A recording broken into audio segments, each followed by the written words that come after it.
আবু জাহেল মুহাম্মদ রাসূলুল্লাহকে আঘাত করে মক্কার প্রান্তরে শুয়ে রেখেছেন। এইদিকে আমির হামজা শিকারের মধ্যে গিয়েছেন হরিণ শিকার করার জন্যে। বনের মধ্যে গিয়েছেন হরিণ শিকার করবে। হরিণ ডাক দিয়ে বলছেন, ও আমির হামজা, আমার কাছে আসা লাগবে না, আমি হরিণ, আমার পিছনে পিছনে ছোটা লাগবে না। তুমি যদি একটা প্রশ্নের জবাব এনে দিতে পারো, তোমার ভাতিজা মুহাম্মদকে আবু জেহেল মেরে রক্তাক্ত করে মক্কার প্রান্তরে শুয়ে রেখেছে, যদি এর বিচার তুমি করতে পারো, আমার পিছনে ছোটা লাগবে না, আমি হরিণ নিজেই তোমাকে এসে ধরা দেব। বলি আল্লাহু আকবার। হরিণের জবান খুলে দেওয়ার মালিককে। আমির হামজা চিন্তা করে, আশ্চর্য ব্যাপার, হরিণ কথা বলেন। বাড়িতে আসলো, স্ত্রীকে ডাক দিচ্ছে। স্ত্রী বলছে, শুনছো, আমার ভাতিজা মুহাম্মদকে আবু জেহেল রক্তাক্ত করে মক্কার প্রান্তরে শুয়ে রেখেছেন, তুমি যদি এর বিচার না করো, তোমার সাথে আমার কথা নাই, থাকবো না। কারণ আমার ভাতিজার মাও নাই, বাবাও নাই। যদি বিচার না করো তাহলে কিন্তু আমি থাকবো না। আমির হামজা খোলা তরবারি নিয়ে মক্কার প্রান্তরে গিয়ে বীরের মতো আবু জেহেলের মাথার মধ্যে তরবারির উল্টা পিঠ দিয়ে আঘাত করেছেন।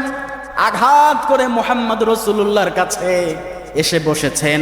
মুহাম্মদ রাসূলুল্লাহর শির মোবারকটা, মাথাটা তার কোলের মধ্যে নিয়েছেন। বলছে, ভাতিজা, তোমাকে আবু জেহেল আঘাত করেছে, আমিও তাকে পাল্টা জবাব দিয়েছি।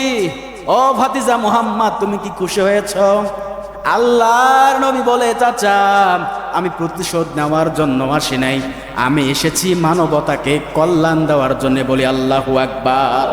ওমা আরসালনাকা ইল্লা রাহমাতাল লিল আলামিন। ও চাচা, আমার রব, আমার মালিক আমাকে রহমত হিসেবে দুনিয়াতে পাঠিয়েছেন। আমি প্রতিশোধ নেওয়ার জন্য আসি নাই, আমি এসেছি মানুষের সেবা করার জন্য, মানুষকে অন্ধকার জগৎ থেকে বের করে আলোর রাস্তা দেখানোর জন্য। আমির হামজা বলছে, ভাতিজা বলো, কি করলে তুমি খুশি হবা? ও ভাতিজা, তুমি যাহা বলবে আজকে আমি তোমার কথা মতো তাই করব। তোমাকে খুশি করার জন্য যাহা করা লাগবে আজকে আমি আমির হামজা সেটাই সেটাই করবো আজকে আমি। বলো তুমি কি করলে খুশি হবা?